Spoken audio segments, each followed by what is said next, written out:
Hello everyone, welcome to StudyIQ IAS English channel. My name is Shubham Sagar. Today we have to do lecture 17. Today we have to do Vijayanagar Empire.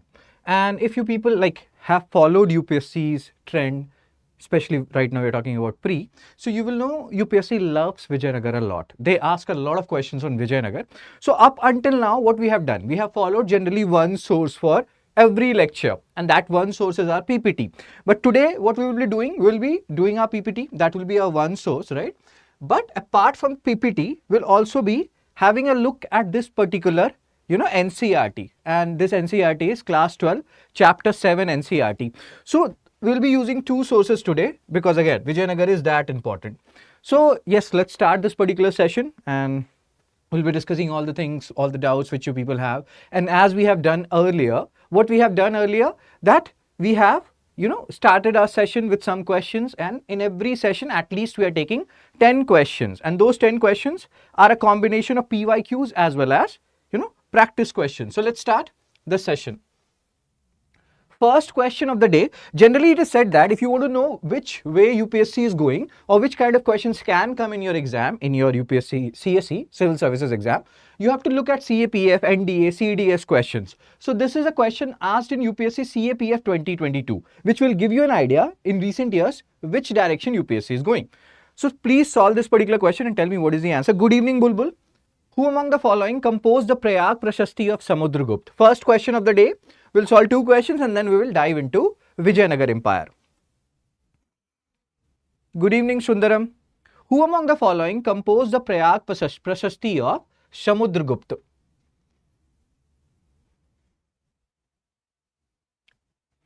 What is the answer? Again, Samudragupta, we already know how famous, how important he is, and his Allahabad pillar inscription, that is Prayag Prashasti. Who composed it? Okay, Sundaram has given the answer. The answer is Hari Sen. We have solved similar kind of questions earlier also, and this is a very famous question. So we should be doing it. We should be knowing about it, right? So Allahabad pillar inscription, Hari Sen, the court poet of Samudragupta, he is associated with it. He wrote it. Second question, again UPSC CAPF 2022. To understand the trend of UPSC, which one of the following books was authored by Harsha? And we have also read a mnemonic on it. So we solve UPSC PYQs, CSE PYQs. Currently we are also looking at the exams which has been conducted by UPSC in recent years and which kind of questions they are asking. Options, okay, options, Bulbul, right. So here the question is, which one of the following books was authored by Harshvardhana? A option is Harshcharit, B option is Kadambari, C option is Ratnavali, D option is Geet Govind. So Dark has given the answer, Sundaram has given the answer. Cool. And the answer is, we have also talked about the mnemonic. If you know the mnemonic related to Harsha's book, you can post it in the comment section. Anyway, I will tell you, that was Priyadarshika, PNR, Priyadarshika, Nagananda and Ratnavali. So Ratnavali was authored by Harsha and not Harshcharit and Kadambari. They both were written by Ban Bhatt. Geet Govind was written by Jayadev. So you also have to look at the options when you're solving these questions, right? Cool. So now, and Harsha, we have talked about all these things, have a look at. And if you can go back and revise these lectures if you're getting these questions wrong. So now let's come to Vijayanagar Empire. So we were having a discussion yesterday. What discussion we were having? We were talking about Tughlaqs, and we have talked that during the period of Muhammad bin Tughlaq, who was ruling from 1325 to 1351, we have seen the dissolution of, or we have seen the formation of rather, Vijayanagar Empire. 1336, Harihar and Bukka. These two guys are responsible for the formation of Vijayanagar Empire, Harihar and Bukka. And this Vijayanagar Empire is flourishing along Tungabhadra River. So there are some key words which we have to remember. Tungabhadra River. Again, there is a question for you. Tungabhadra River is a tributary of which particular main river? If you know it, you can post it in the comment section. So Vijayanagar Empire, 1336, Harihar and Bukka founder, flourishing around Tungabhadra River, flourishing around Hampi city, which was named after Pampa Devi. Pampa Devi is the name of Parvati. Hampi city, Pampa Devi. So again, and this Hampi was also known as Vijayanagar. So many people believe that Vijayanagar was a city as well as it was a city as well as an empire. Again, there is a tongue twister there. So yes, sir. So and again, what else? We have talked about certain things related to Vijayanagar Empire earlier. And what were those different things which we have talked about earlier? That there are 4 dynasties. These are small things which most of you know about or have an idea about. That there were 4 dynasties: Sangam, Saluva, Tuluva, Aravidu. Right? Sangam, Saluva, Tuluva, Aravidu. These were the 4 dynasties associated with Vijayanagar Empire. Cool. Then what else? These, and we have also talked about it. I think in some lecture we have discussed that initial. So first is Sangam, then this is in a chronological order: Sangam, Saluva, Tuluva, Aravidu. In exam, they can even give you this particular question that arrange them in chronological order, and they can put it in haphazard manner. So it is said that initially these Vijayanagar rulers, they were Shaivites, and later on they became Vaishnavite. That particular information is written in a book called Prapanna Mritam. So initially Shaivite, so you will see, patronage to Virupaksha temple, all those things will happen. Shaivites, later on they will become Vaishnavite. So you will hear about Vitthal temple and all those, Hazara Nama temple. So we have to talk about that. Plus we also have to look at class 12 chapter 7 NCERT. Fine. I think Krishna. Okay. So Hampi, Pampa Devi, Parvati, Sangam, Saluva, Tuluva, Aravidu dynasty. And they virtually ruled from 1336 to 1646. Almost 300 years. But many people believe that after this battle of Talikota, which happened around 1565, the empire in a way ended. The Vijayanagar Empire in a way ended. Fine. So these are some small tidbits which most of us know. Now you have to look at the map. Map will give us a lot of ideas. Plus NCERT will also tell you some very interesting things. So Vijayanagar Empire, if you see this empire, it was surrounded by Bahmani kingdom on the north, and we'll talk about Bahmani kingdom tomorrow. Bahmani kingdom and Deccan Sultanate. So Bahmani kingdom here, and then Gangas were there, Reddis were there. So here these Ganga dynasty, they were known as Gajapati. Gajapati because they had good elephants. So please remember which dynasty was known as Gajapati dynasty. This Eastern Ganga dynasty of Odisha was known as, or Ganga dynasty was known as Gajapati. Then Bahmani kingdom, they were known as Ashwapati. Ashwapati. Because they had very good quality horses. Again, let's do a chronology here. We are talking about Vijayanagar Empire 1336 to 1647. Many people believe, even NCERT believe, that after 1565, they were just in name, like, ruling over certain areas, and their, dominance virtually ended after 1565. So if you understand the chronology, and the greatest ruler of Vijayanagar Empire is Krishna Deva Raya, or Krishna Deva Raya, who ruled from 1509 to 1530. And again, let's understand the chronology. Around 1498, Portuguese came. So when Portuguese came, high quality horses also started coming to India from Portugal. Bahmani kingdom rulers, they bought a lot of these horses. Plus they also had good quality horses of their own. Because of all these reasons, they were known as Ashwapati. And finally, Vijayanagar Empire, they are called as Narpati. Nar means humans. That means they had high quality human resources. So again, from exam perspective, you have to remember these terms because NCERT talks about these terms, so they became very important, So Gajapati, Ashwapati and Narpati, who are these kingdoms. Then if you see Vijayanagar Empire, in both the sides, they are surrounded by oceans, or sea rather. One is Bay of Bengal, other is, you have here Indian Ocean, right? So on two sides, they are surrounded by seas, right?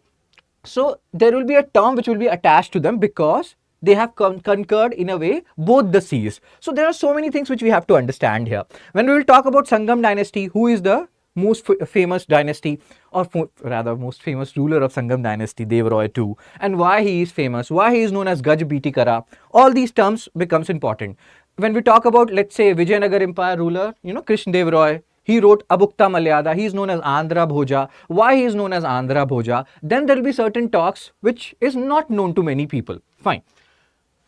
Okay, sir. So these are some basic facts that it was found in 1336. Generally, people read it in isolation. We have already discussed because of the policies of Tughlaq, this empire was created. And then there are different, theories about it. Whether they were feudatories of, Hoysalas or Kakatiyas. So we have to also read somewhat a little bit about Hoysalas and Kakatiyas. Who are these, or which, like, these dynasties are ruling over which particular region and during which particular time period. Fine. They are known as Karnataka kingdom, or they are also known as Karnataka Samrajyamu. Kannada Samrajyamu, because they were ruling in the Samrajyamu, because they were ruling in the current Karnataka region. Fine, 4 dynasties. We know about it. We have discussed it. Founders Harihar and Bukka. There are 2 theories regarding their origin. 2 theories. As we have already discussed when we are talking about Rajputs, so there is too much confusion from where they arrived. But general consensus is Gujara Pratihara, they broke apart, and from there most of the Rajput dynasties arrived. That's what we have discussed earlier, right? Similarly, when we are talking about Dakshin Padhaptipati, we'll talk about it, and I will talk to you later also, Pradeep. So yes sir, and again you people are asking for my Telegram channel, so I have created my Telegram channel today. I will share the link also at the end. So yes sir, feudatories of Kakatiyas of Warangal, this is one theory. Second theory is Hoysalas, they were feudatories of Hoysalas, fine. And here they were ruling around Tungabhadra river, south of Tungabhadra. Tungabhadra is a tributary of Krishna. And these things we have to remember. See how you will remember that Tungabhadra is a tributary of Krishna. Tungabhadra ending with A, Krishna ending with A. Again, whatever floats your boat, whatever way you can remember it. Tungabhadra, Krishna, Tungabhadra is a tributary of Krishna. Fine. So now if you are talking about Kakatiyas, see, this is an area where Kakatiyas used to rule. Kanchipuram and Srisasalam, this area, and approximately 160 years. Rudram Devi was a very famous queen of Kakatiyas. Fine. That's it. You don't have to do PhD here. Just understand the time period when Kakatiyas are ruling, approximate time period. So when we are talking about 1163, Ghurid Empire, etc., they have still, like Muhammad Ghori will be active from 1170s, and this is a period when Rajputs were ruling over north, and the North India was slightly, or very fragmented. And when the rule ended, 1323, always have a look at the chronology. What is happening in the north when Kakatiyas are ruling in the south? So 1323, who is ruling in the north? If I ask you now, you have to again compare and contrast. So can you give me an answer? Who were ruling at the end of Kakatiya's reign, 1323 AD? You can pause me here before I tell you the answer, and you can answer it in the comment. 1290 to 1320, that is a period of Khalji. And then 1320 to 1414, that is a period of Tughlaqs. So Tughlaqs have started, and this Kakatiyas, their rule has ended, because we have seen Tughlaqs adopted that expansionist policy that no, we have to go till Dwar Samudra. Again, you can go back and revise Tughlaqs, right? MBT's reign will come from 1325 dark. Currently, the guy who was before MBT, that is Ghiyasuddin Tughlaq, he is ruling when Kakatiya's reign ended. So you always have to do a compare and contrast, and you will get a lot of answers. Why certain dynasties are ending and why certain dynasties are flourishing. They were flourishing during that particular period when in the north, slave dynasty or Mamluk dynasty were consolidating, or Ghori had not yet arrived, Rajputs were there. But their decline happened during that period when Tughlaq went on an expansion mode, the Tughlaqs. So we have discussed about it. You can have a, look at that particular lecture if you have not seen that. Fine. So these are like Kakatiyas, Warangal and Rudram Devi. That's it. You don't need to do PhD. We'll talk about them later on also, because they will keep on coming when we talk about art and culture also. Hoysalas we have already discussed. 42nd UNESCO World Heritage Site, Vichera style, Helibidu. So we have talked about Hoysalas. We have talked about them when we are talking about temple architecture, Vichera style. 3 temples of Hoysalas, they have been included in UNESCO World Heritage Site, 42nd UNESCO World Heritage Site. So they were ruling from approximately 350 years. 1000 to 1346 AD. This is the area where they are ruling. So 1000 is the period when Ghajini has started QGG, and the second G, Ghajini, was plundering or started his plundering in the north. South is always relatively calm compared to north when we are talking about early medieval period. And their rule or their reign is ending in 1346 AD. Who was ruling in the north at this particular, or during this particular year? 1346 AD. Any idea?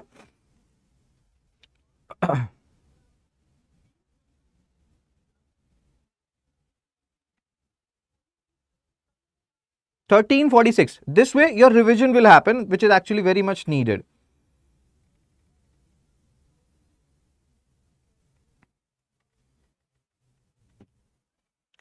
So 1346 again is the year. 1325 to 1357 or 51 rather, that is Muhammad bin Tughlaq. So Tughlaq was ruling, MBT was ruling in the north when again this particular dynasty ended, Hoysalas ended. So you can see a correlation between decline of certain kingdoms and emergence of other kingdoms. Fine.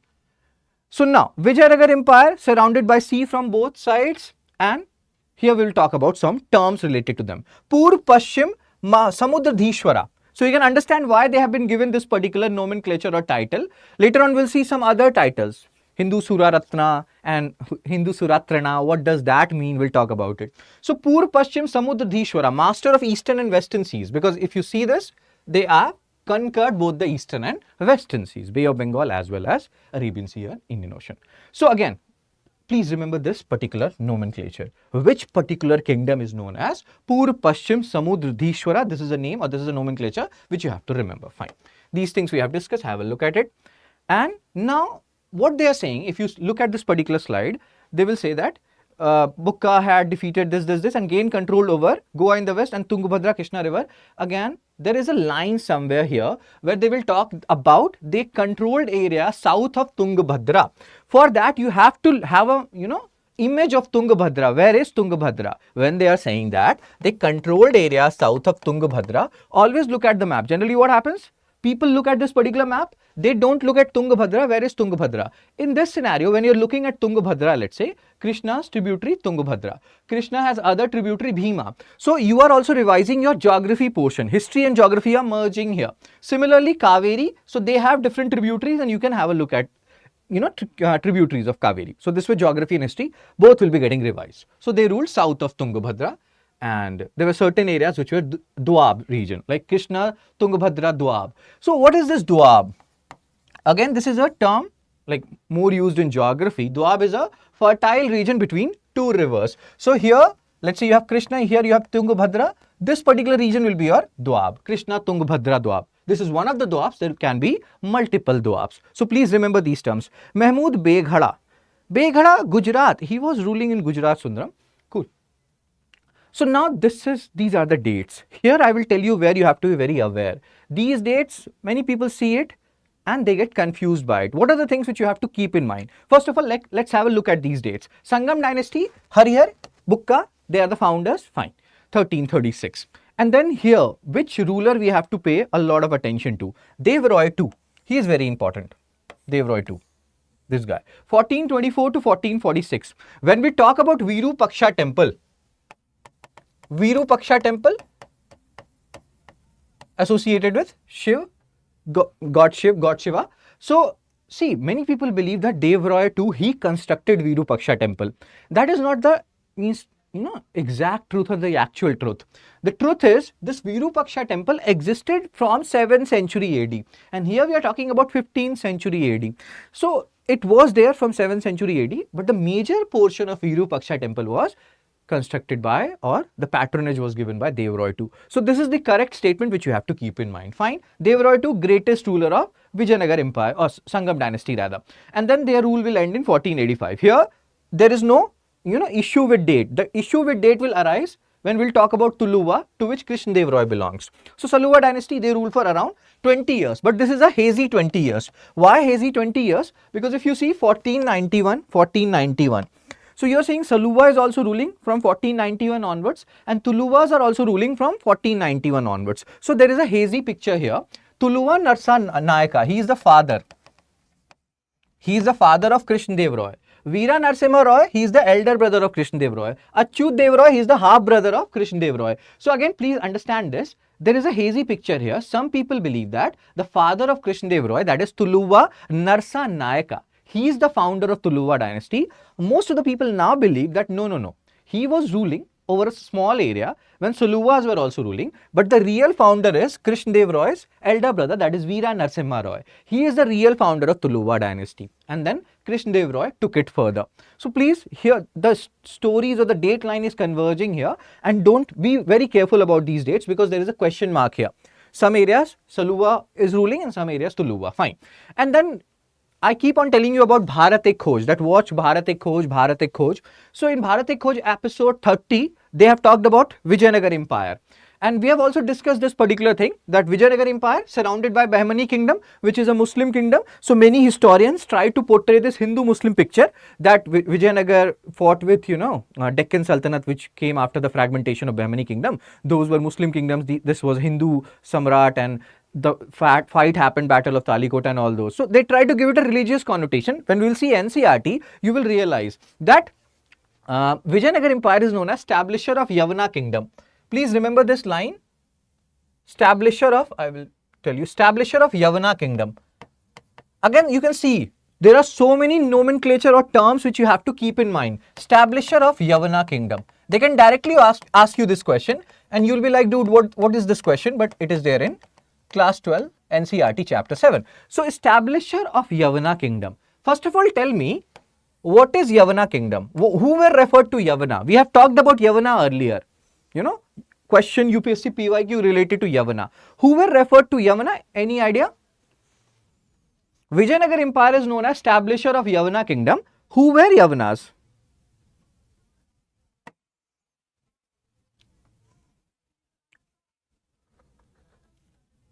I will give you 10 more seconds.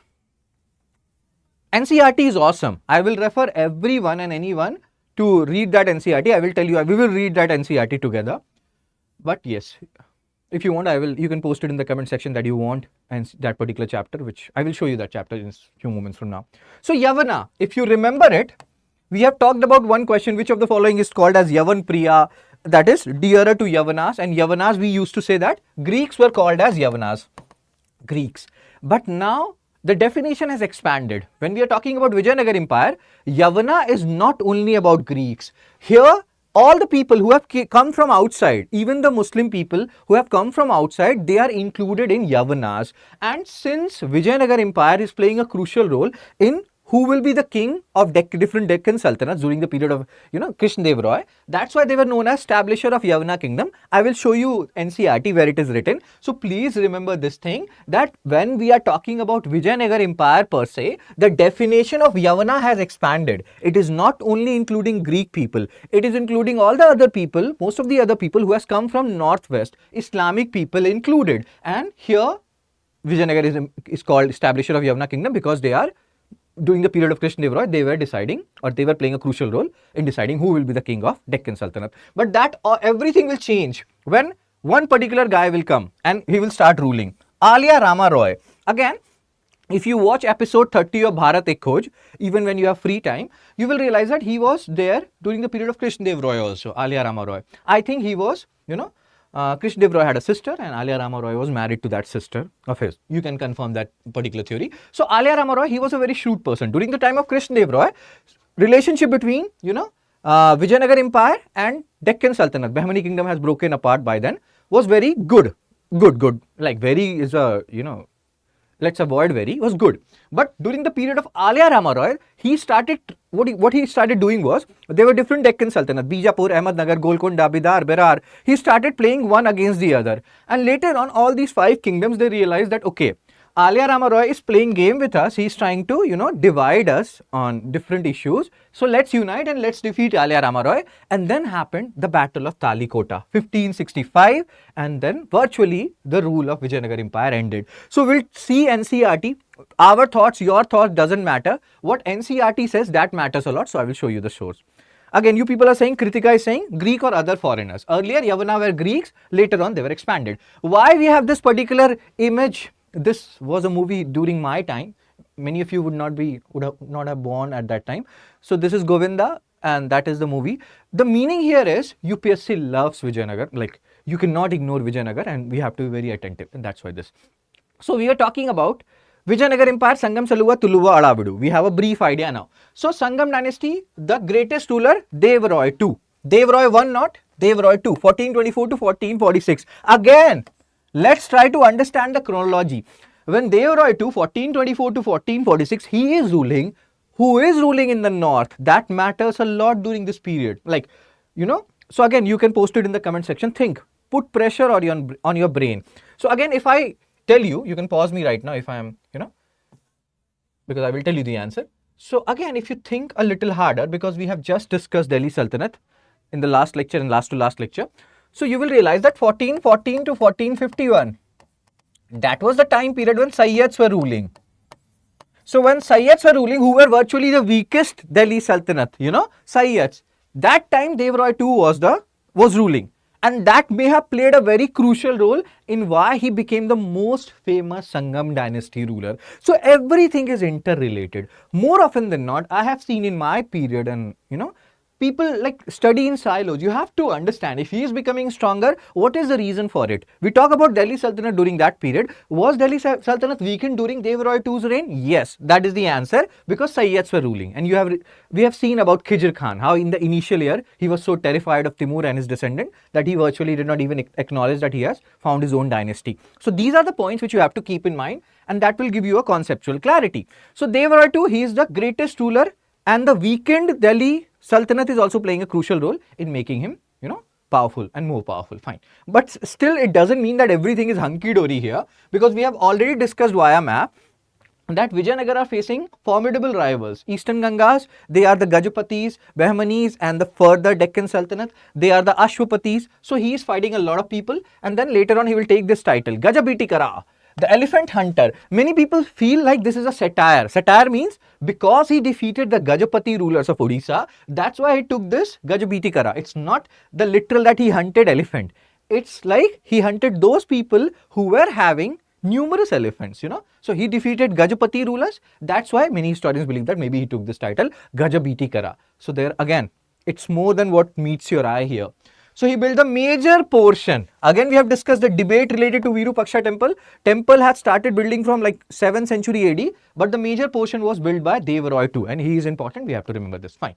And Virupaksha consort to local goddess Pampa Devi, which is Parvati, and Virupaksha is Shiva. We have also discussed this, that in the initial rulers of Vijayanagar, they were following Shaivite, or they were following Shaivism, worshipper of Shiva. Later on they will become Vaishnavite. So you will hear about Virupaksha. Here it is Virupaksha. Later on you will hear about Vitthal temple, Hazara Rama temple, and then we'll talk some more about them. Fine. So yes sir, after his death, dynasty became weak, and this is the chronology which you have to continuously look. That will give you a fair idea. 1485, this Saluva Narasimha, he will establish this Saluva dynasty. They will rule for around 20 years, but almost after 6-7 years, the Tuluva dynasty will emerge. So that is the only thing you have to remember, who is the founder. You don't have to do PhD here, but one thing which is very important, on which UPSC has already asked a PYQ, here these 4 names you cannot forget. Also Alia Rama Roy, he is very important. So there are certain names which you cannot forget from exam perspective. Harihar, so anyway you will not forget Harihar and Bukka. Deva Raya II, you don't have to forget. Deva Raya I, we will also talk about him later on. And then Saluva Narasimha, he is the founder, but you can deduce it. Saluva dynasty, Saluva Narasimha. These 4 rulers are very important. What is their relationship? Who is the father of whom? Who is the brother of whom? That is also very important. UPSC has already asked a PYQ on their relationship. So you cannot, discount this fact. Tuluva, Veera, Narasimha, Krishna Deva Raya, Achyut Deva Raya. Remember it. Tuluva is the father of all these 3, and they are brothers. Veera, Krishna, and Achyut. Fine, sir. Then what? Then Tuluva Narsa Nayaka, he established this Tuluva dynasty, but now we know, many historians converge on this fact, that the real founder was Veera Narasimha. Just like when we talk about Delhi Sultanate or slave dynasty or Mamluk dynasty, Qutubuddin Aibak is said to be the founder, but we know the real founder was Iltutmish. He did the maximum work, because Qutubuddin Aibak died or ruled for only 4 years. Cool, sir. Then what else? Again, have a look at all these things, all the dates, etc. Krishna Deva Raya, his reign is very important, 1509 to 1529 or 1530. He was a contemporary of Babur. He was a contemporary of Guru Nanak. He was very good in art and, literature. He wrote a book called Amukta Malayada. Amukta Malayada. Then, because he had so much interest in literature, he was also known as Andhra Bhoja. So these are some factual things which you will remember. Don't worry too much about it. And then what else happened? So he had something known as Ashtadiggaja. Ashtadiggajas. Like when you talk about Navratna of Chandragupta II, So similarly, if they ask Ashtadiggaja is associated with whom? So you will say Krishna Deva Raya. Ashtadiggaja, that means 8 people were there, in which you have various good people like Tenali Ram, you may have heard about him. And then there is someone known as Alasani Pedanna. He wrote a book called Manu Charitramu. Alasani Padanna, he wrote a book called Manu Charitramu. UPSC asks a lot of questions on books. And Manu Charitramu talks about Vijayanagar society, how there was slavery, how there were different quarters for, Brahman, Kshatriya, Vaishya, Shudra, how the society was divided, etc., etc. So they give you a lot of information about society, cockfighting. They used to love Like people used to love playing with cocks. Again, the cock here is, the hen cock. Oh my god. Cock fighting was one of the very famous sport during Vijayanagar Empire. This is so funny. I will talk about Manu Charitramu, we'll talk about Alasani Pedanna. But we have done a lot of theories, so let's focus on a question now to give a little bit break to our brain. So third question, it is a PYQ asked in 2016. What is our common to two historical places known as Ajanta and Mahabalipuram? We have talked about temple architecture, we have talked about Buddhist and Jaina architecture, so you can revise those lectures. Tenali Ramakrishna, very good Charita. So we have a question now in front of you, so that revision also happens and your mind also get a little bit break from all the theory. What is the answer of this PYQ, sir and ma'am? And if you are getting this particular question wrong, go back to temple architecture, both part 1 and 2, and revise it.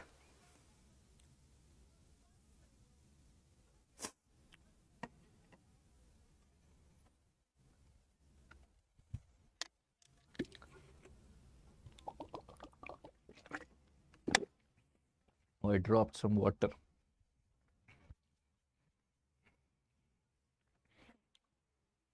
Okay, Priya has given the answer, and the answer she has given. Okay, let's discuss Umesh, Sundaram, Aarti.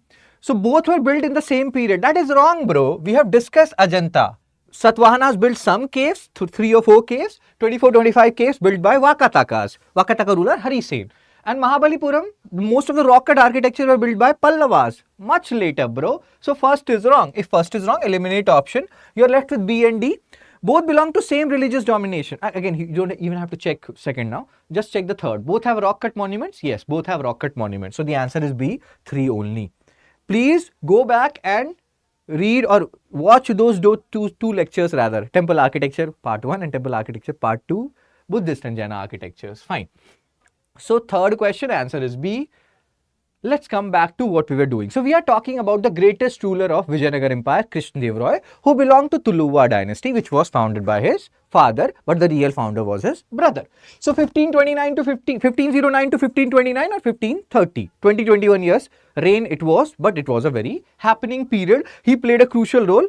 No issues, Sundaram, but we should not be wrong in those kind of questions which we have, or theories which we have done earlier. So revise it. So again, you can see it's a very secular kind of a period during Krishna Deva Raya. He is bringing people from Hindus and Muslims both into the army. Plus, we have also discussed during his period, there was so much going on between, Vijayanagar Empire and Deccan Sultanate. And there is a reason for it. Vijayanagar Empire during Krishna Deva Raya, they played a crucial role in breaking apart Bahmani Sultanate. And Bahmani Sultanate dissolution led to the formation of 5 Deccan Sultanate, 5 major Deccan Sultanate. So that's why, because Krishna Deva Raya played a crucial role in, breaking apart Bahmani Sultanate or Bahmani Kingdom. We'll talk about it tomorrow. And that's why he wanted to have a stranglehold over those 5 Deccan Sultanate. And for that, he chose peace. That okay, these princes will come of Deccan Sultanate will come in my kingdom, and I will train them, and then I will decide who will be the king, so that I can keep a tab on what is going on, but in a peaceful manner. On the other hand, when his brother-in-law Alia Rama Roy,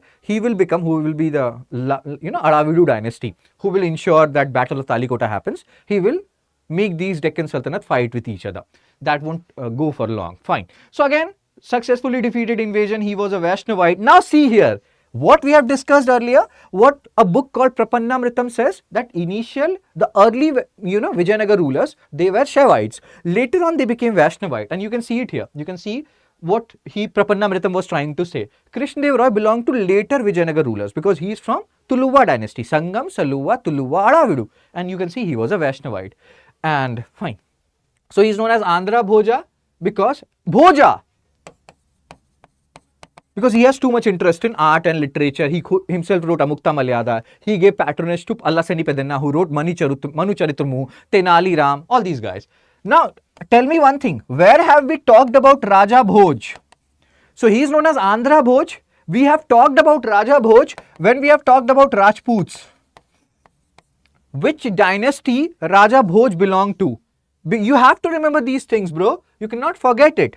So he is known as Andhra Bhoja. My question is, where have we, with which Rajput dynasty we associate Raja Bhoj? UPSC has already asked these kind of questions. They have given the king and the dynasty. You have to remember these. I will give you 10 more seconds.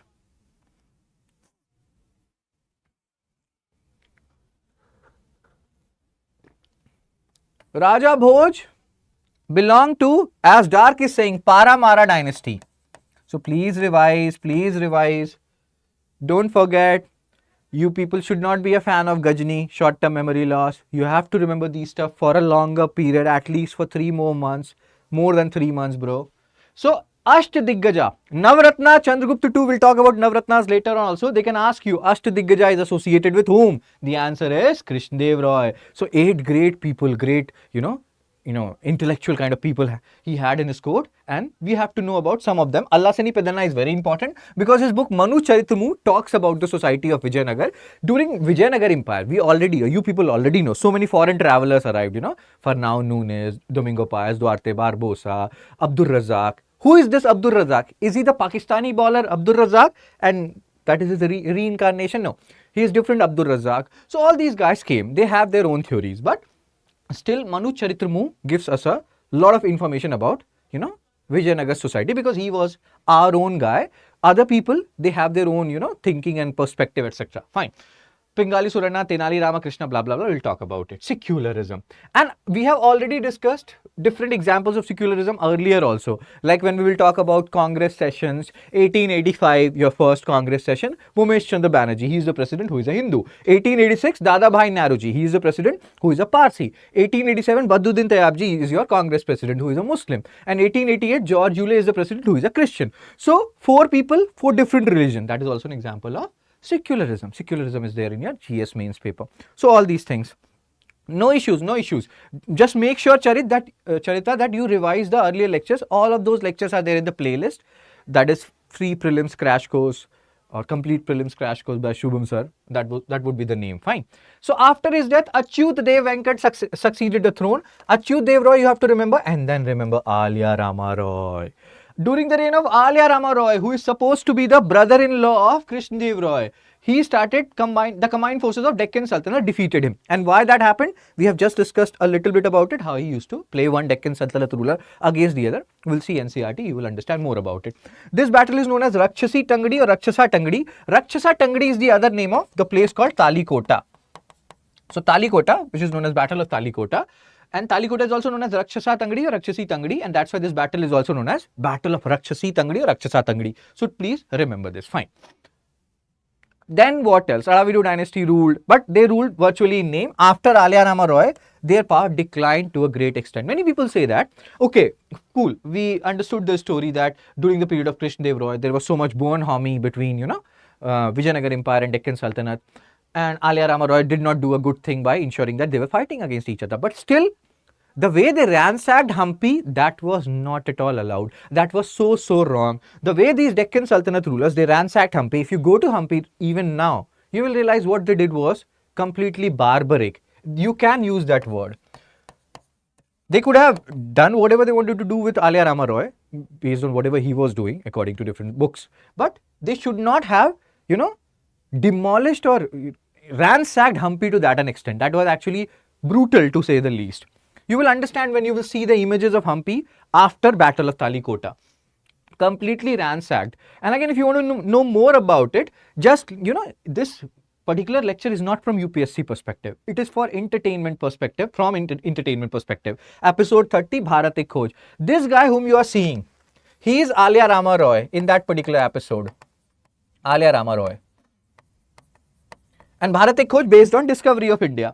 And again, these rulers which you are seeing, they are Deccan Sultanate rulers. And here you will see, what was happening. And again, you can always say that, okay, sir, discovery of India is based on, Jawaharlal Nehru's book. Means Bharat Ek Khoj is based on Jawaharlal Nehru's book. He has his own perception. So we cannot believe it entirely. Agreed. That point is taken. But we will see what NCERT also says. And you can take NCERT as, the truth, because UPSC follows NCERT. Otherwise, we can always have different perspective in history. We can always debate about it. Fine. So, many foreign travelers came to India for Ghumi Ghumi.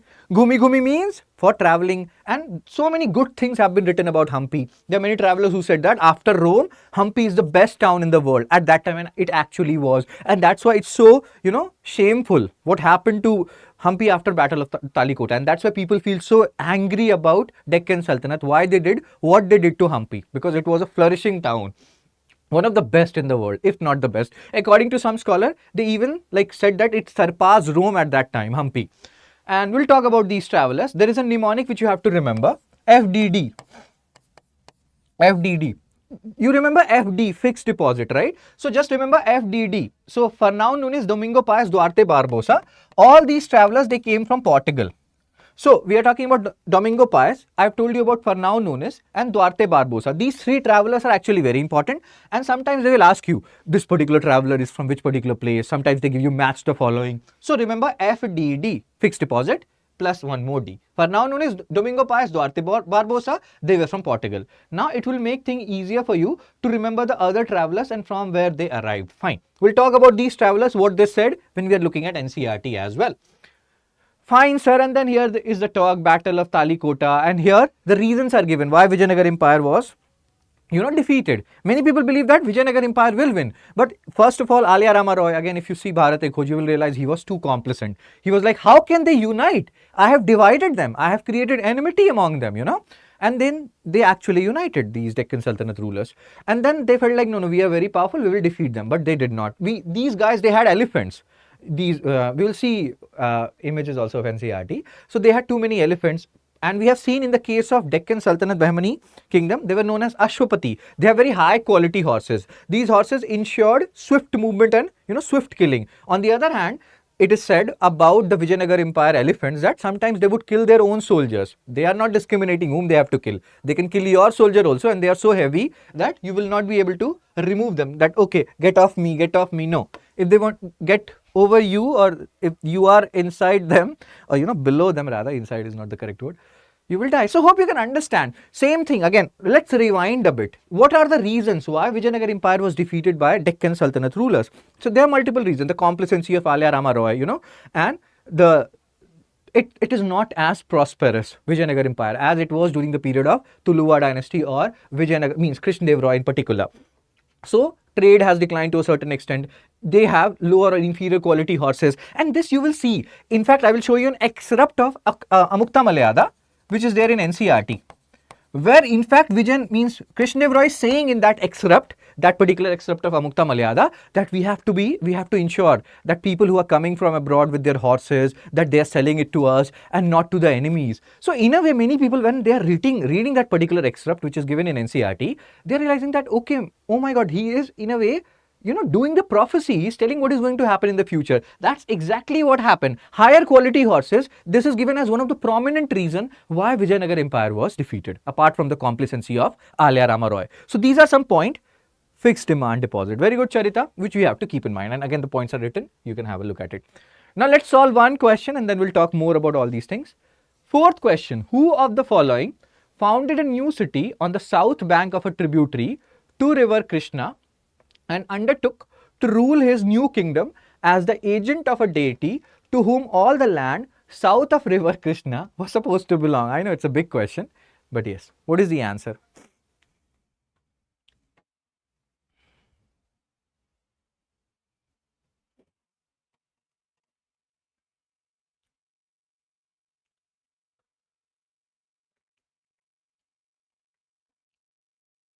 Who of the following founded a new city on the south bank of a tributary to river Krishna and undertook to rule his new kingdom as the agent of a deity to whom all the land south of river Krishna was supposed to belong? Aarti has given the answer. The answer is Harihar, bro. South of river Krishna. We have seen Tungabhadra river south, and there they were ruling. So all these Bol Bachchan or whatever stuff they have written here, that is associated with Vijayanagar Empire. The founder is Harihar 1. Cool. We will brainstorm on all these points. But now let's go to NCERT. Let's see class 12 NCERT chapter 7, what it talks about Vijayanagar Empire.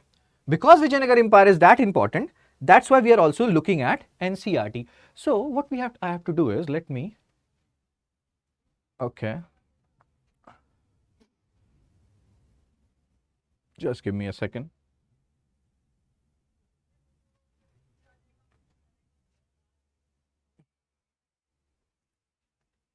I did the wrong thing here. Just give me a second.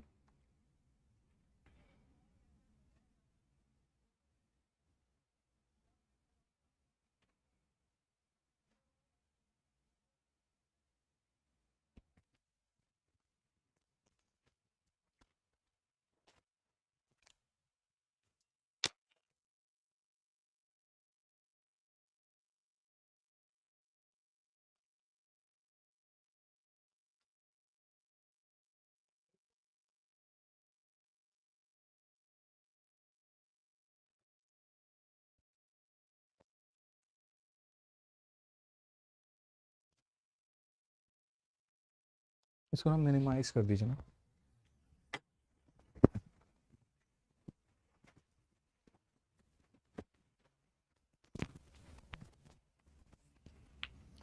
इसको थोड़ा बड़ा कर सकते हैं क्या?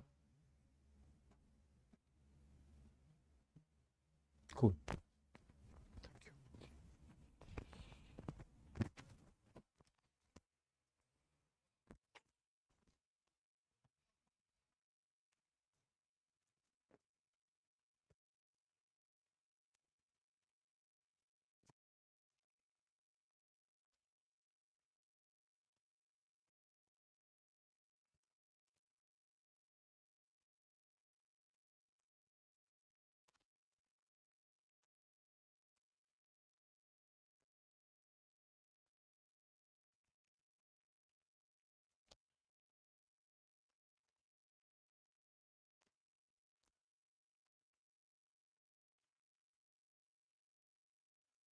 Okay, so hope you're able to see this particular NCERT. This is class 12 chapter 7, and if you see it, you will realize certain things here.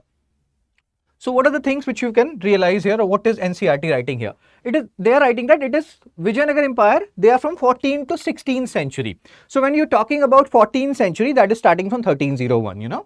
So they are also of the view that this particular empire was from 1336 to 1565, because in in theory, they ruled till 1646, and that is 17th century. But even NCERT believes that no, they ruled only till, you know, your 1565, because after that they were virtually ruling only in name, and they had no, you know, that name was the only thing which was with them.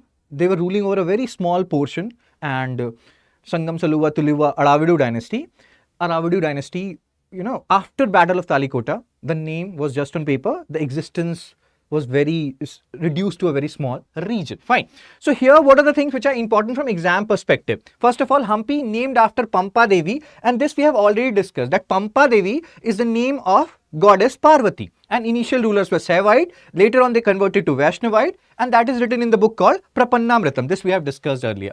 Fine. What else? Then here, if you have a look at this point, Colonel Colin Mackenzie, please understand this, why we are looking at NCERT right now, because NCERT is important from exam perspective. UPSC has asked a lot of questions on or from NCERT. So this Colonel Colin Mackenzie, he is the first Surveyor General of India, and during his time, ruins of Hampi were, you know, excavated or brought to, like, where, you know, done a detailed study. What is the word here? That they studied in detail whatever ruins of Hampi were there, and that was done by Colonel Colin Mackenzie. Anything first is very important. He is the first Surveyor General of India, and that part you have to keep in mind. Colonel Colin Mackenzie. So they can ask you questions related to Colonel Colin Mackenzie, and you may feel like why they are asking this particular question, and the reason here is because during his period this survey happened. Fine. Pampa Devi, that part we have discussed. Then if you see Colonel Colin Mackenzie, first Surveyor General of India, this first part is important. You have to keep it in mind. Hope you can see it. Are you able to see it, or the images are a little too small?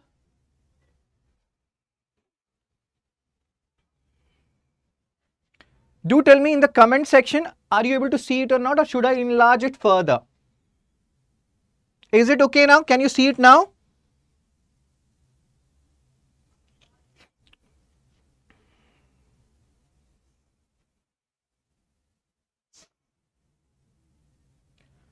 Then what are the things which are important in this class 12 chapter 7? The things which I have underlined, that is very important. Hariharan Bukka, their founder, and then these two kingdoms who were their competitors, Gajapati and Ashwapati. Small, sir. Still small. I think we have made it comparatively bigger now. I can make it much bigger also, like.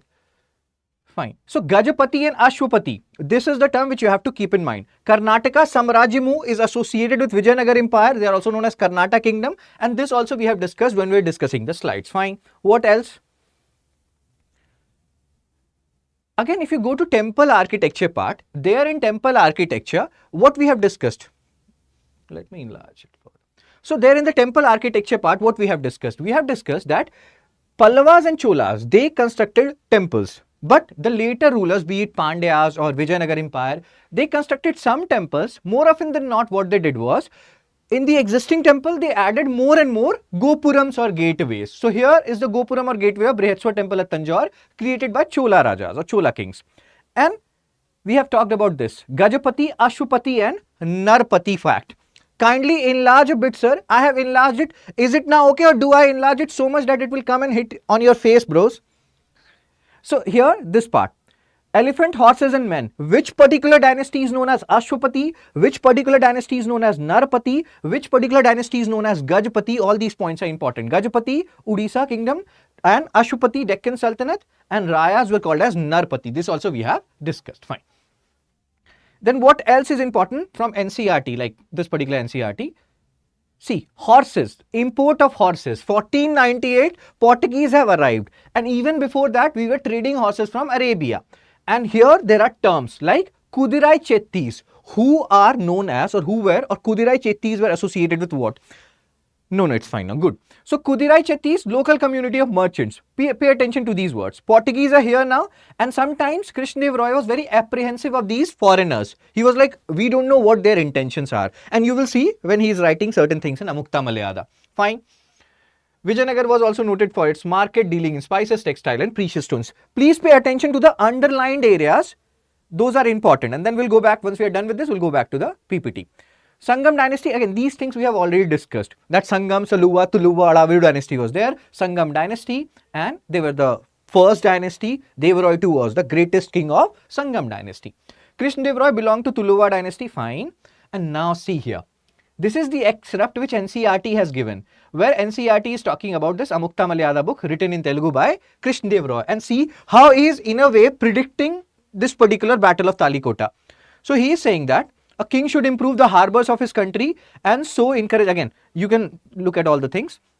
He should arrange that the foreign sailors who land in his country on account of storms, illness and exhaustion are looked after in a suitable manner. And now he will talk about horses.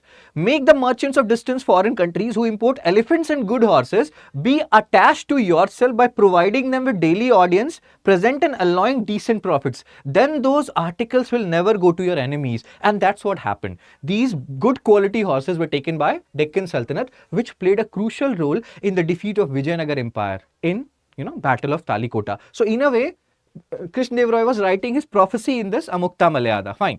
So 1529, his reign ended, and then there were Nayakas who will start a Amram system, Nayaka or Amram system. Please understand this. When we were talking about Delhi Sultanate, so we were talking about Ikta system. Later on, when we will talk about Mughals, we will talk about Mansabdari, Zagirdari system. We have earlier also talked about them a little bit, Fine. So here also you will see Amram system related to your Vijayanagar Empire. Later on, when we'll talk about Marathas, we'll see Mukasha system. All these Iktadari, Mansabdari, Amram and Mukasha system, they are very... Sir, may I know what do we mean by Holkars of Wadiyas, etc.? Holkars and Wadiyas, we'll talk about them. Wadiyas is like Holkars of Wadiyar, they are not the same A. Holkar is one clan belonging to Marathas. Wadiyar is a dynasty which were ruling in Mysore. So we are mixing both of them A. Fine. So here we are talking about Nayakas. Please remember, Amram system of Vijayanagar is similar to the Iktadari system of Delhi Sultanate. In fact, Delhi Sultanate's Iktadari system will act as a benchmark for even later on Mansabdari and Zagirdari system and Mukasha system of Marathas. Fine.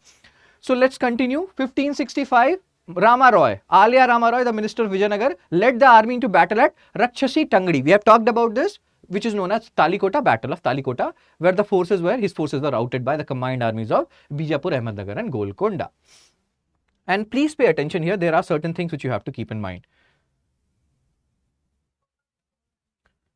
Now, what we have discussed, this whole thing, although the armies of Sultan, please pay attention here, what we have discussed, many people try to portray this war between Vijayanagar and Deccan Sultanate as Hindu versus Muslim war. See here what NCERT is writing. NCERT is saying that although the armies of the Sultans were responsible for the destruction of city of Vijayanagar, relations between the Sultan and Raya, Sultan means Deccan Sultanate and Raya means Krishna Deva Raya and Vijayanagar Empire, were not always or inevitably hostile in spite of religious differences. Krishna Deva Raya supported some claimants to power in the Sultanate and took pride in the title establisher of Yavana kingdom. So this line you don't have to forget, establisher of Yavana kingdom, Vijayanagar Empire and specially Krishna Deva Raya. And here Yavana just do not refer to Greeks, they also refer to other people who entered from northwest including the Islamic people. So these are some points which you have to keep in mind. Fine.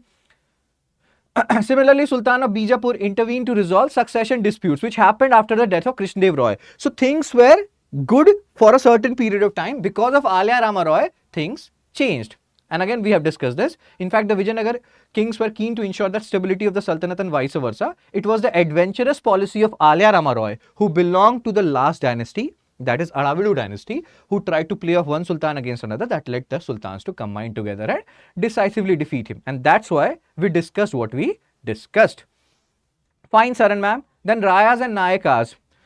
Among those who exercise power, again, you can have a look at this. We have talked about Amram Nayaka system, which is very similar. See, Amram Nayaka system derived from Ikta system of Delhi Sultanate. So, Amram Nayaka, they can also write only Nayaka system associated with Vijayanagar Empire. This point you have to keep it in mind. Amram, then they have said from where this particular word has been derived. Great. This is rationalized NCERT class 12 chapter 7. Okay, let me see, we have not skipped anything. The underlined portions, you have to read them again and again. Oh, this has become too big. So now here you can see something. Let me make it a little smaller, little more small, and then I will make it bigger. So see this map. This map is actually important to understand so many things related to Vijayanagar. So you have this map where you have something known as Sacred Center. Hope you can see it here. Sacred Center, then you have Royal Center, and then you have Urban Core. Sacred Center, where generally temples etc. were created in Vijayanagar Empire. Then you have Royal Center, where generally kings would reside, and the Urban Core, you can understand, or other urban activities were carried out. So more often than not, if somebody asks you, where would Vijayanagar Empire will make their most of their temples etc. that will happen in Sacred Center. But then you have to also understand the exceptions here. Exception means there is a temple called as Hazara Rama Temple, if I am not wrong, that was made in the Royal Center. So what does that signify? Hazara Rama Temple associated with Ram, that is Vishnu God, and that signifies if a particular temple is built in Royal Center, that signifies that this particular temple was built for the personal purpose of the king. Maybe he wanted to use this particular temple for his own uses. He did not want to use it for the public to use it. For his own personal purpose, he made this particular temple. Fine. So that is an exception. Now here, these are the travelers who visited Vijayanagar Empire. Different travelers. Whatever travelers NCERT is discussing, is there any changes between new and old NCERT, sir? Not much. You can refer to either of them. That's totally fine. So these are the merchants from where they arrived. All these things are important from exam perspective, and we have already discussed that you have to remember at least FDD. FDD is important. It's very difficult to write on PDF. FDD, that is for now known as Domingo Paes and Duarte Barbosa. They arrived from Portugal, and that is what is written here. And then, as we have discussed earlier, Vijayanagar Empire at that time was one of the largest empire not only in India but in the world, and that is what is being said here by Domingo Paes, that this particular Hampi city, Vijayanagar city, is as large as Rome. They can even ask you who said this particular statement, who gave this particular statement, and that's why NCERT becomes important. Charita is saying FDD. Very good here. Tungabhadra. And then there are certain interesting things which has happened here. Reservoirs, Kamalapuram tank, Hiria canal, all these things are being done here because again, Vijayanagar Empire is in south where you have peninsular rivers, many of them are seasonal rivers, so water shortage happens, and that's why they create or make these tanks and canals. Even when we are talking about Dravida style of temple architecture, there are generally tanks in most of these temples, unlike Nagara style where you don't have these tanks, water tanks inside the temple premise. Abdul Razak, ambassador of Persia. Fine. Here, this is a very interesting fact. This point you have to keep it in mind. Generally what happens, there is something known as siege warfare. Siege warfare, or sometimes what happens, people, when let's say Mongols are attacking, like during the battle of Kili, so Mongols attacked and Alauddin Khilji, his army and most of the people of Delhi, they went inside a fort and they lived there for so many days, and that is known as siege warfare. Mongols were not very good at it, so they left. So in siege warfare what happens, you live inside a particular compound, you have some resources, and generally the opposing army who are waiting outside, they wait for your resources to run out, for your food to run out, and it will run out at some point of time or the other. To ensure that does not happen, see what Vijayanagar Empire did.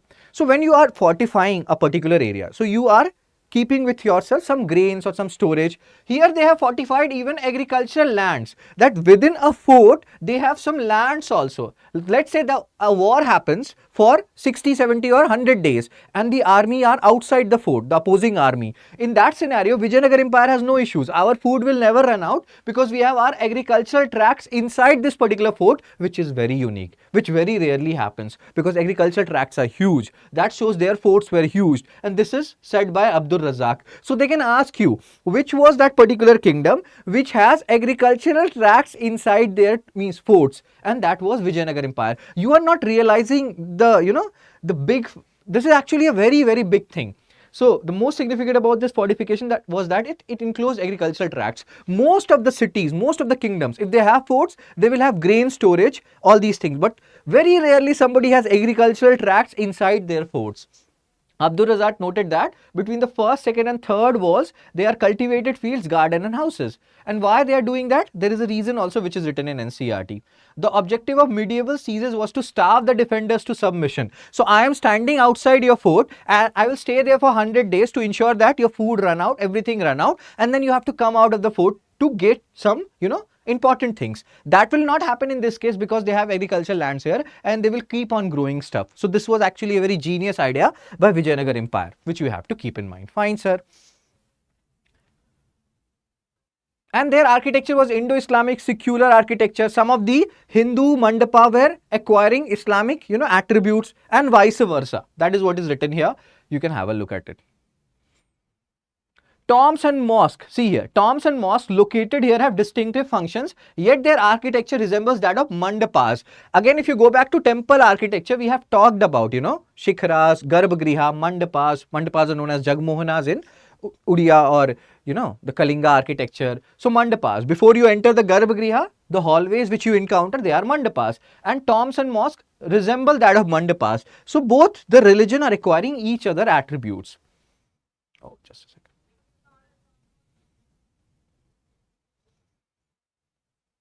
Okay, let me minimize it a bit. It has become too big, I guess.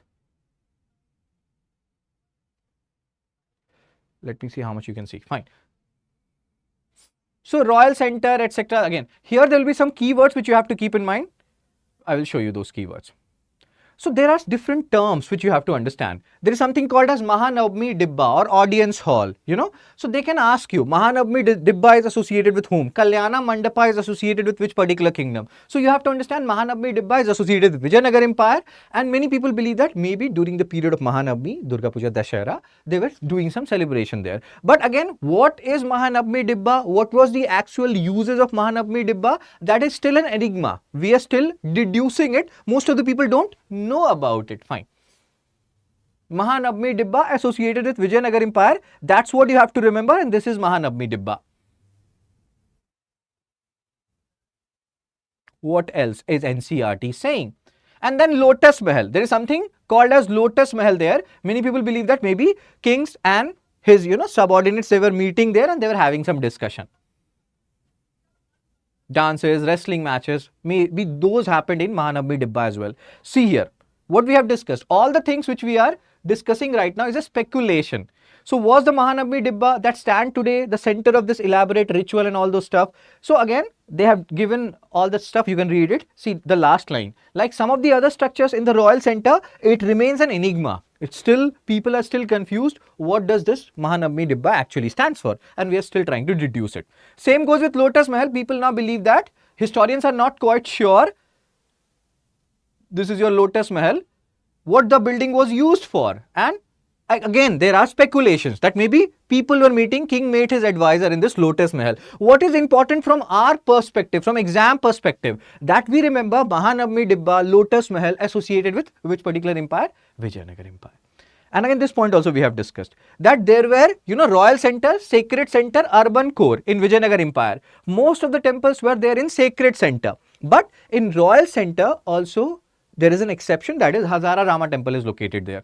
So, we'll talk about it. There are several in the Royal Center. One which is very famous is Hazara Rama Temple. Then the third term. So we have seen Mahanavami Dibba, we have seen Lotus Mahal, and this is Elephant Stable. So again, remember Elephant Stable. You may feel like Elephant Stable would be there with Odisha kings because they were Gajapatis. Vijayanagar Empire is Narpati. That does not mean they do not have any elephant. In fact, we have seen one of the major reasons for their defeat was that their elephants used to kill their own soldiers only. They were not differentiating between our soldiers and their soldiers, right? So elephant stable again associated with Vijayanagar Empire, located close to Lotus Mahal.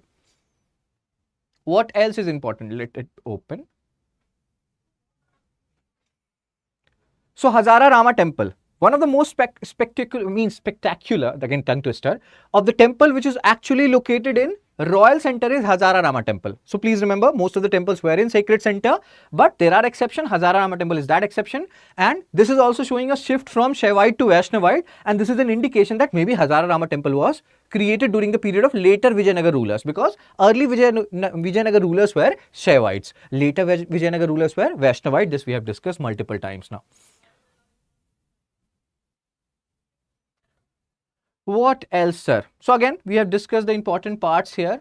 Pampa Devi, Parvati and initial rulers. Jaina temples were also given patronage to. That is what is written here. Now, this is important. Hindu Suratrana, like we have discussed, establisher of Yamuna kingdom, Krishna Deva Raya, we have seen different terms associated with, Andhra Bhoja, Krishna Deva Raya. So, there are different terms which you have to understand. Narpati, Vijayanagar. Similarly, Hindu Suratrana. Sacred center is a place, sir. All temples are sacred center. I have just shown you the image A. You can go to class 12, chapter 7. So, say this particular city, Vijayanagar, Hampi, is divided into different spheres. One sphere is sacred center, one sphere is, royal center, and one is urban core. Sacred center is a place where most of the temples were located, but exception is Hazara Rama temple, which was located in royal center. So, in royal center, king used to live. So, that is the point here. So here, please understand this word, Hindu Suratrana. Suratrana is the Sanskritization of Sultan word. So in a way, they are saying that Hindu Sultan. Who was the Hindu Sultan or Hindu Suratrana? That was Vijayanagar Empire. So these are the terms which you have to keep in mind, because NCERT is talking about it. So it becomes important from exam perspective. Kalyana Mandapa. So we have discussed all these Gopurams, gateways. Then they have some Mandapas where they used to ensure that different, kings and queens, they are, means the gods and goddesses, they are marrying. So these were called Kalyana Mandapa, meant to celebrate divine wedding. UPSC has already asked a PYQ on this Kalyana Mandapa. And this is how this Kalyana Mandapa used to look like. Vitthal temple, Vishnu temple, Virupaksha temple, Shaivite temple. I think that is it. The most important things which we have done. Vitthal, again associated with Vishnu, Virupaksha associated with Shiva. Don't mix and match them. Generally people get confused between Vitthal and Virupaksha. Virupaksha Shiva, Vitthal Vishnu, and that from that you can deduce that Virupaksha temple was built earlier, associated with Shiva. Vitthal temple was built later. 1976, Hampi was recognized as a site of national importance rather, and then 1986 it was declared a UNESCO World Heritage Site, if I am not wrong. So these are some facts which you have to keep in mind. And I think we are done with the NCERT part. Now we'll go to our PPT and solve some more questions. So please revise this particular chapter, and if you want me to share this particular PDF with you with the underlined portion and everything, so you can write it in the comment section that, sir, we want this particular chapter with the underlined portion. Domingo Pais, he is saying that there is every other sort of thing, whatever you find on earth, you can find it in Hampi, the best provided city in the world. And then they are saying that there are so many things, jackfruit, kathal, I love it a lot. And this is the old name of Vijayanagar, Bishnaga. So they can even ask you this, Kanya Kubja is the old name of Kannauj, Bishnaga is the old name of Vijayanagar. These are the facts which you cannot forget. You shouldn't forget. So post it in the comment section, not in the chat A, post it in the comment section. Fill your comment section, whatever things you write in chat, write some of it in comment. At least if I get 10-15 comments, I will share this particular PDF with you. The link is there in the description. PPTs too I always share. I have shared till 10, I have given 3 today also, so they will also upload it. So up until 13 lectures, you will get it by today or tomorrow. We are currently at 17, the rest will be shared soon. Soon. Okay. So Krishna Deva Raya, how he used to look. Domingo Pais, what he has said here, he was of medium height, fair complexion, good figure, rather fat than thin, and he has on his face signs of smallpox. Again, it's like, why are we focusing so much on his facial complexion, etc.? Now this is the part which is important. 1986, Hampi declared a World Heritage Site by UNESCO, and this point you cannot forget. When was it declared a UNESCO World Heritage Site?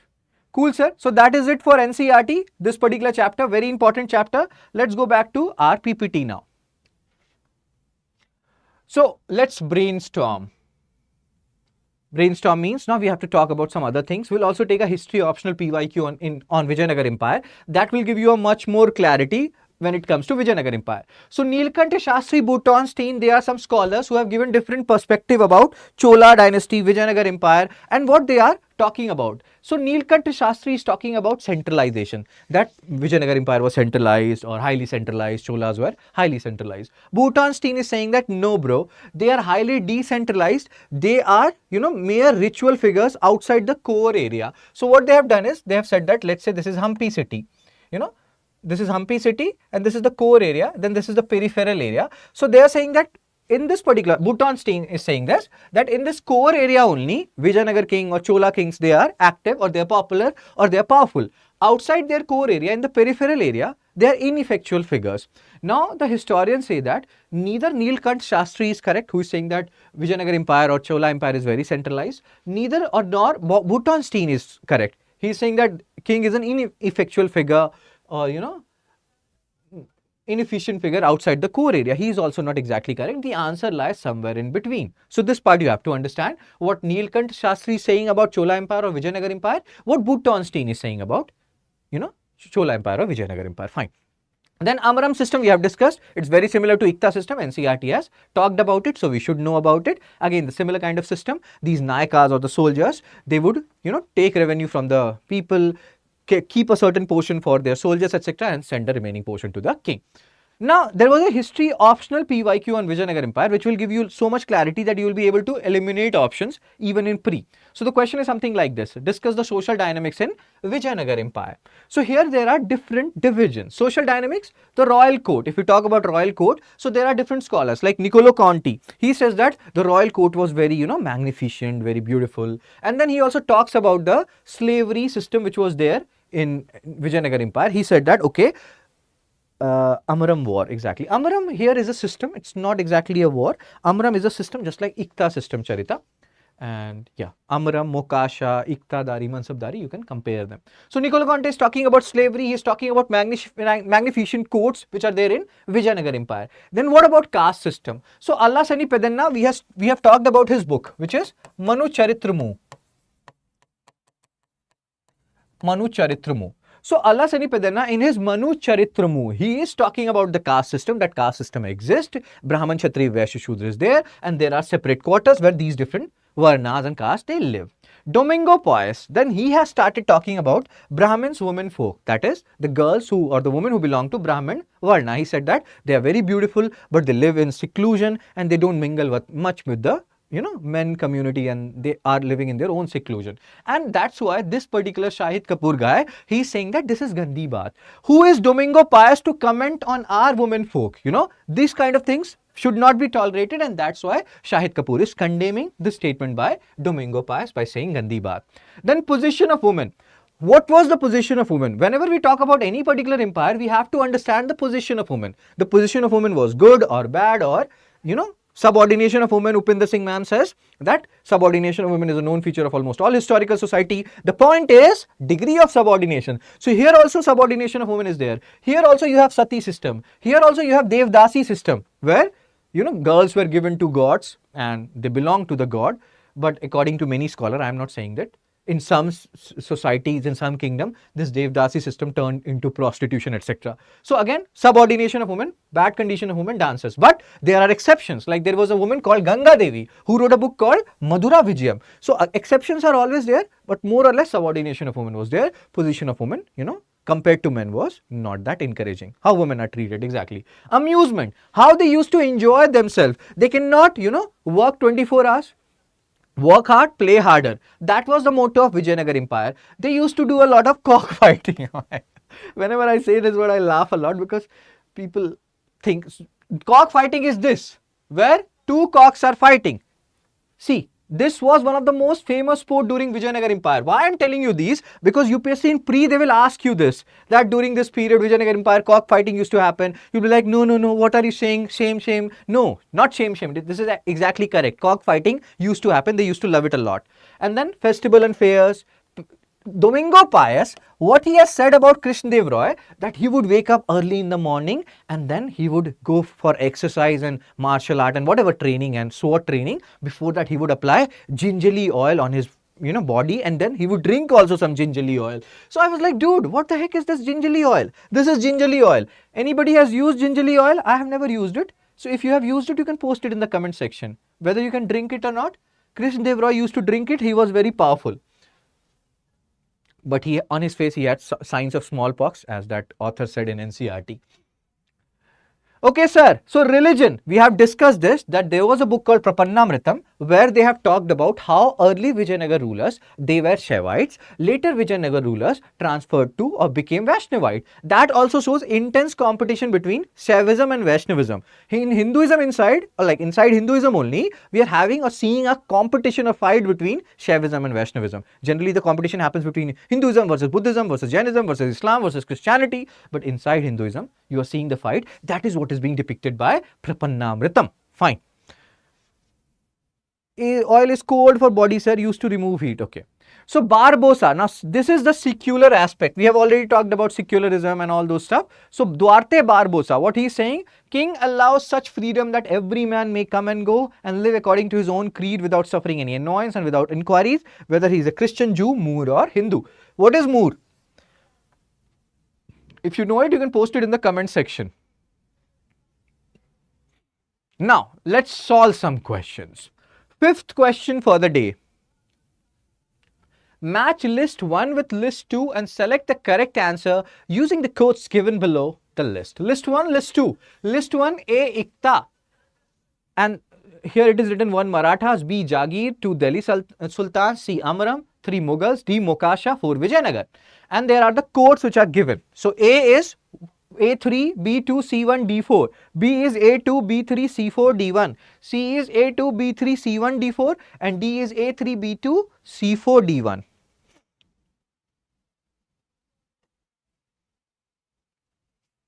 What do you want to say? Dark, Charit, Umesh, Sundaram, Aarti. Fine. So Ikta system we have already discussed. Delhi Sultans. Zagirdari system, Mughals. A to B3. Amram system, that is Vijayanagar. And Mokasha system, we'll see later on, Marathas. So what is the answer, bro? A2, B3, C4, D1. As you people were saying, you people are good. Awesome. Next question, sixth question for the day.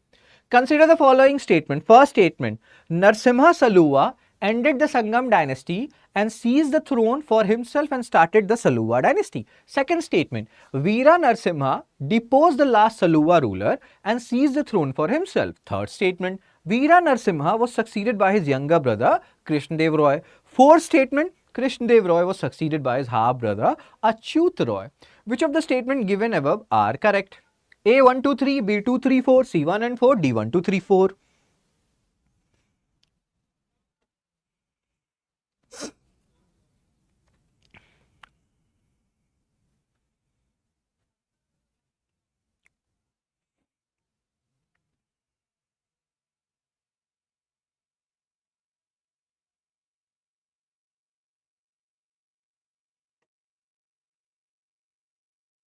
Okay, Aarti has given the answer.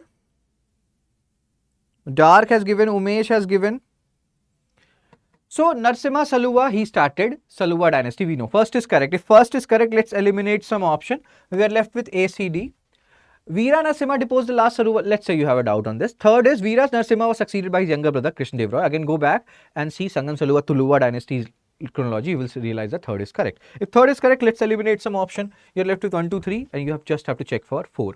Krishna Deva Raya was succeeded by his half brother Achyut Roy. That is correct. So, all the options are correct. 1, 2, 3, 4. And if you see this thing, I have already told you, have a look at this thing. This will be one of the tougher questions which they will ask. If they have asked it earlier, 20 years back, they can always ask this now also. Most of the people will be like, Hampi and all those Pampa Devi, Vitthal, Virupaksha. But you also have to see the chronology, which rulers they are asking along. These rulers you have to focus on. Cool. Next question. Consider the following events. First is reign of Krishna Deva Raya of Vijayanagar. Second is construction of Qutub Minar. Third is arrival of Portuguese in India. Fourth is death of Firoz Tughlaq. Don't feel like, sir, you have not talked about Portuguese yet. I will, but just use common sense and try to eliminate as many options as possible. So correct chronological sequence of these events is A 2431, B 2413, C 4213, D 4231.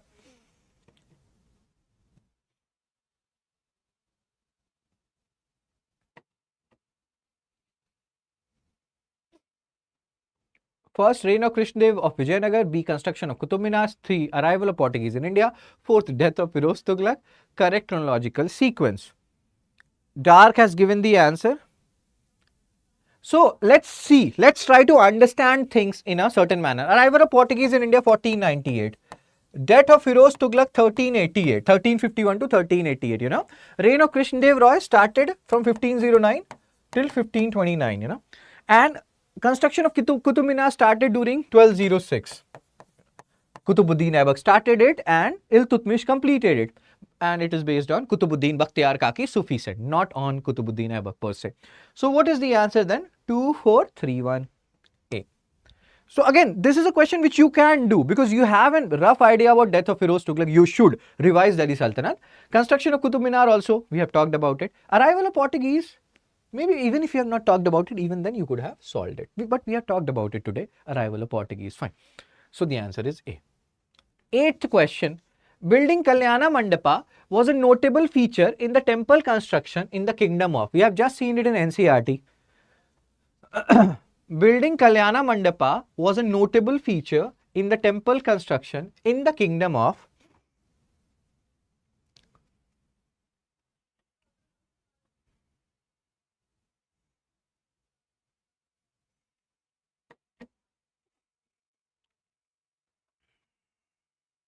Okay, so dark has, everybody knows it. We have just seen the image also, Vijayanagar. Kalyana Mandapa, gods and goddesses used to marry, and yeah. Ninth question. According to Portuguese writer Nunes, Fernão Nunes, the women in Vijayanagar Empire were expert in which of the following areas? First, wrestling. Second, astrology. Third, accounting. Fourth, soothsaying. Select the correct answer using the code given below.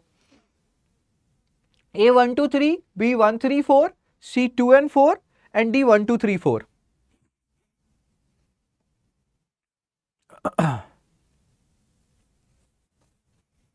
One, two, three, 1, 3, 4, 2 and 4, 1, 2, 3, 4.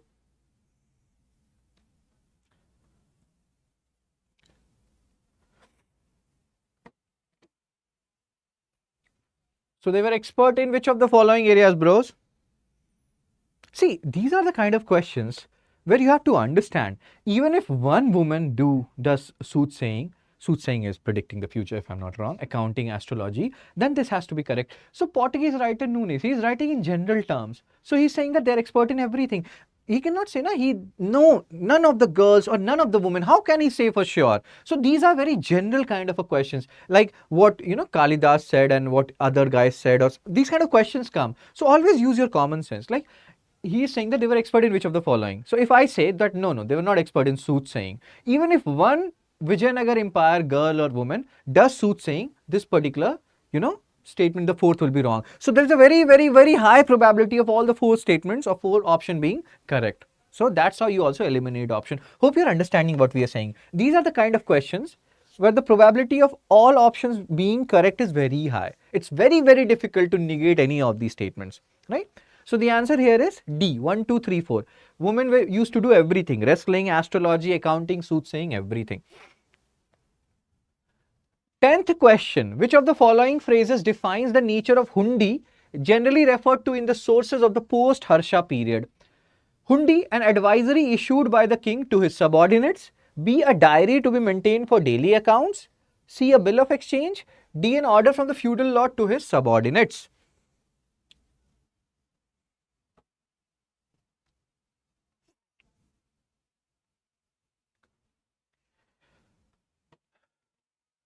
Okay. So what is hundi? Hundi is a bill of exchange, just like, you see checks. So what is happening? Let's say A has to transfer money to C, So what A will do is A will give B money. Let's say 500 rupees A will give to B. In return, B will issue a hundi to A. B will issue a hundi, a bill of exchange to A. And then what A will do is A will pass on this particular hundi to C. And then B would send an agent to C. When C shows this particular hundi, he will get the money from B or B's agent. That's how this hundi system works. And in like money laundering also works like this. But again, so many other things also works like this. This is a bill of exchange, this hundi thing. So A has given 500 rupees which he wants transferred to C and he cannot go to C. So B will take the money, he will issue a hundi to A. A will send that particular hundi to C rather than sending the money because he feels that is more easier or less riskier. Then B will only give money to C when he is seeing that particular hundi which has been he issued to A and which has been given to C now. Soothsaying, like sweet words to convince, yeah. And soothsaying is like, even predicting the future in some like books. So again, yeah, that is again a correct assessment, Charita. Exactly, sir. Money laundering works like this. Okay. So the answer here is C. Now, as you people asked me that, sir, what is your Telegram channel? I was not on any Telegram. I did not have, like, I don't use social media much. I'm on LinkedIn and that's it. So yes, I used to have Facebook long time back. I deactivated it, never activated it. I hate Snapchat and all those stuff with due respect to them. I think that is time wasted. So this is my Telegram channel. I have created it today. Fun Study with Shubh. You can use it. You can see the spelling. F is capital, S is capital, W is capital, S is capital. Fun Study with Shubh, because study should be fun. It should not be monotonous. And that is my aim, So yes, sir, cheat funds, exactly, Charita. So you can come and join my channel and we can have some talks there. So that's it for today's lecture, bros. And please revise Vijayanagar. Vijayanagar is very important. If you people have any doubt related to Vijayanagar, you can ask, or related to previous lecture, you can ask. Please revise previous lectures. You are piling on information upon yourself if you're not revising stuff, So you have to revise things. Any doubt, any queries, anything you want to ask? Anything, sir and ma'am? You have time, you can ask. I will wait for 30 seconds. Tips for history, Charita. So Charita, I think today is your first or second lecture. So I will just suggest you can go to our StudyIQ IAS English channel playlist. So in that playlist, you will have this whole prelims free crash course. And you can see the orientation session to know more about me. And just follow this particular course and you will clear pre. Don't worry too much about it. Just keep on doing things which, we are telling you to do. That's it. Just follow things in a chronological manner. Most of the people are like, I will start from modern, I will start from medieval. Don't do that.